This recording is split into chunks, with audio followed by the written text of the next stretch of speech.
Formal lang inilunsad ng Quezon City Police District o QCPD sa pangunguna ni District Director Police Colonel Randy Glenn Silvio ang Project Hilamos o Holistic Initiative for Local Art Maintenance and Order in Spaces kasabay ng pagsasagawa ng paunang operasyon sa 18 barangay sa iba't ibang bahagi ng lungsod nitong ika-9 ng Enero. Isinagawa ang programang katuwang ang Q-Citizens, mga opisyal ng barangay at Quezon City Local Government Unit sa pamumuno ni Mayor Joy Belmonte.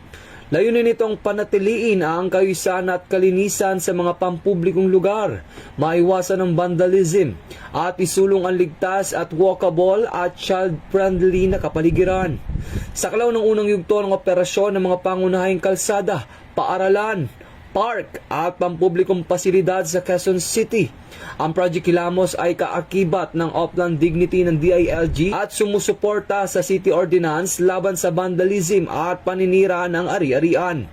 Hinikayat ni Police Colonel Silvio ang publiko na makiisa sa programa sa pamamagitan ng disiplina at aktibong pakikilahok upang gawing ligtas, maayos at kaaya-ayang lungsod. Ito ang bagong PNP para sa bagong Pilipinas, serbisyong mabilis, tapat at nararamdaman.